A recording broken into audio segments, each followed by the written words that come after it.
أهلا بيكم، يوم سعيد عليكم بإذن الله. النهاردة موضوع حلقتنا عن انحسار مياه البحر في اسكندرية.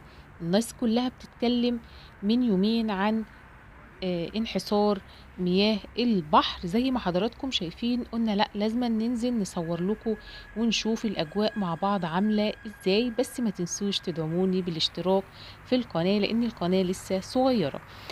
آه، ده شاطئ البروفاج خلاص بيستعد لسيزون 2023. شاطئ البروفاج اللي قدام كوبري ونفق 45.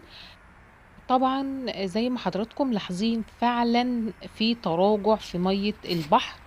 البحر الفترة اللي فاتت كان عالي جدا، كان في نسبة أمواج عالية.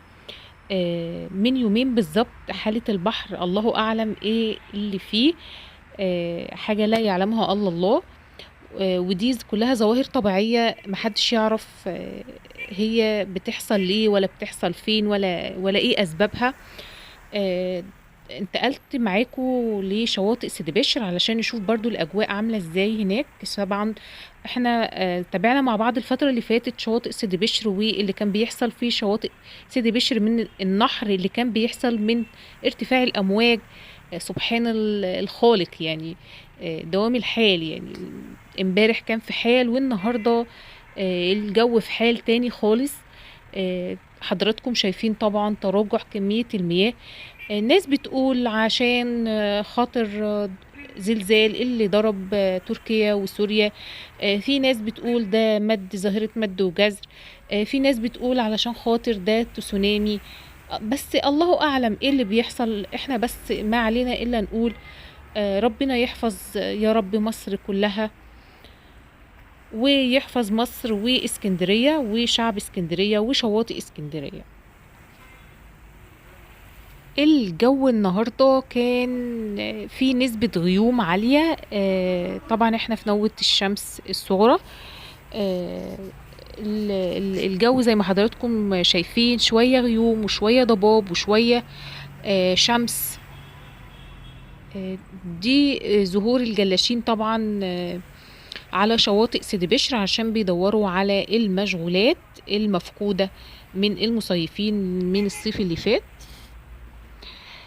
الجو حلو. الدنيا حلوة في اسكندرية دلوقتي. آه، زي ما حضراتكم شايفين برضو ده شواطئ سيدي بشر، شواطئ ادور الخراط اللي كان بيحصل فيها النحر. سبحان الله. حضراتكم شايفين مع بعض دلوقتي التراجع بكمية كبيرة جدا، وكل ما ندخل اكتر واكتر على شواطئ اسكندرية بيحصل تراجع اكتر واكتر. طبعا محطة الرمل فيها تراجع اكتر من شواطئ سيدي بشر. آه، لو اي حد من متابعينا الاعزاء عارفين ايه الاسباب اللي بتحصل لشواطئ اسكندرية يا ريت تكتب لنا في الكومنتات ويعلق لنا بايه الاسباب اللي بتخلي البحر يتراجع بالنسبة العالية ديت.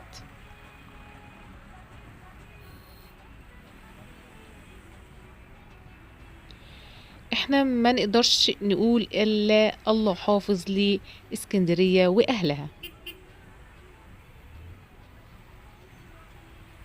انتظروني في جولات كتيرة جاية عن اسكندرية الجميلة.